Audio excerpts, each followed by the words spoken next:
Ito na si Yamaha Fazio 125 after several months. So nagkaroon tayo ng konting upgrade dito. So pinapalitan natin ito ng side mirror na white din. Actually nung una white na white siya pero ngayon medyo nagko-complement na siya dito sa pagiging yellowish white ng Yamaha Fazio.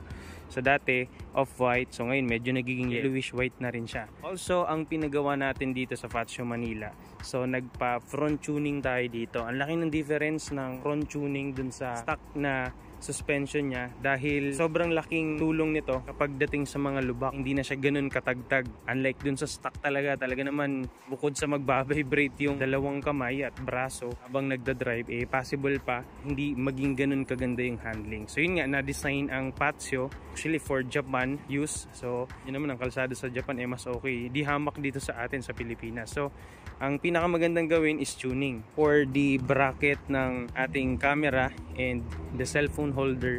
So pinalagay natin siya dito. So medyo messy ito sa tingnan, nawala yung pagka-classic niya, pero kailangan ko talaga lagyan at kailangan ko lagyan ng suporta na katulad nito. So kung saan ko to nabili, ilalagay ko dyan sa description link below ang mga link ng pinagbilhan ko nito. And also kung gusto nyo rin po malaking time o malayo kayo masyado sa Fazio Manila, so meron silang Shopee account na pwede nyong pagbilhan ng mga accessories nito. Even itong ipapakita ko sa inyo na susunod ay itong kanyang suspension. Napakalaking tulong nito sa mga long rides, mas lalo kung meron kang angkas dahil hindi tutukod. Kasi itong allowance na yan, kapag yan ay sinakyan, so bababa pa yung play niyan.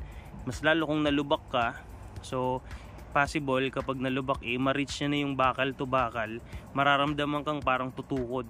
Ang pinakamagandang gawin, bili ka, palitan mo ng YSS na suspension. YSS K-Euro talaga kasi ito ay na-design for Fazio talaga.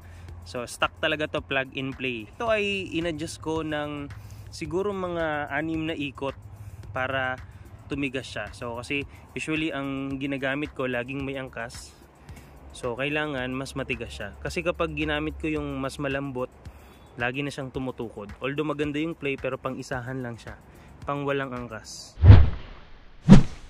Pinapalitan din natin ng seat cover na mas makapit kasi madalas kapag nakaupo ko rito ay napupunta ako sa unahan or sa likuran na part.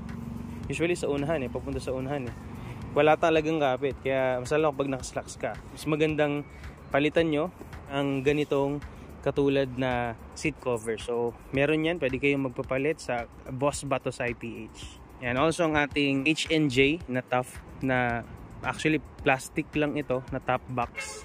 Hindi siya ganun kabigat pero same quality halos ng alloy. Ito nung una off-white talaga siya actually. Hindi siya yellowish white, pero sabi ko dahil plastic siya, darating yung time magpapang-abot yung pagiging yellowish white nito dito sa stock na yellowish white ng Fazio. At ito na nga nangyari, halos magkasing kulay na siya. Tingnan natin sa malayo. Sa malayo ay halos magkasing kulay na siya. Mas lalo tong top part na to. Ayan, kung nakikita nyo sa video. Kasi yung dati kong kuha nito, o kinunan ko to dati, nung kalalagay ko lang, sobrang halata nung pagiging off-white nito at pagiging yellowish white ito. So ipapakita ko, yan po. So ito si Changge, ang aming Yamaha Fazio. So yun yung install naming tough na top box, plastic, hard plastic yan So puti yan yun At itong kulay ng Fazio ay yellowish white. So off-white tapos yellowish white. Gagawin natin, hintayin natin ng ilang araw kasi naniniwala ako na magiging manilaw-nilaw ito At tutugma dito sa kulay nito. Pag tumugma na tong medyo madilaw-dilaw na tong white na to dito, so lalagyan natin siya ng coating, clear coating, para tumigil na yung kanyang paninilaw at tumugma na dito sa Fazio. So abangan natin mga kabomba.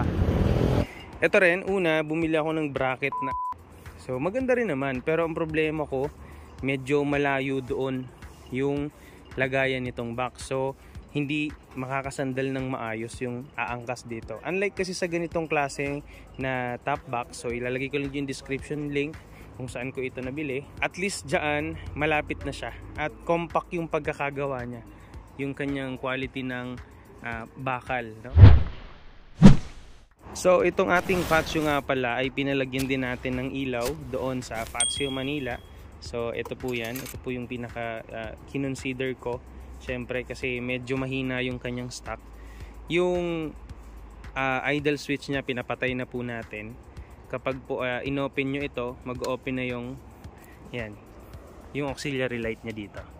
Hindi nga yan kita eh. Pero pag sa madilim, saktong-sakto yung tapo ng liwanag niya. So hindi siya halata, no? Na-preserve yung pagiging classic niya. Alay kasi kung nakalabas yan, hindi na maganda tignan. So yung high beam niyan, high beam nyo lang ito. Yan. So magiging yellow and white. So magkasama na sila. So itong mga upgrade ko kay Yamaha Fazio ay hindi ganun kadami dahil nire-retain ko yung pagiging classic niya.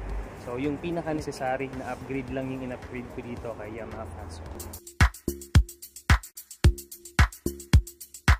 Para lagi kang updated sa mga video ni Bob Rider at follow and subscribe ka na para lagi kang updated sa mga upcoming video niya. Ride safe mga kabomba! Alright!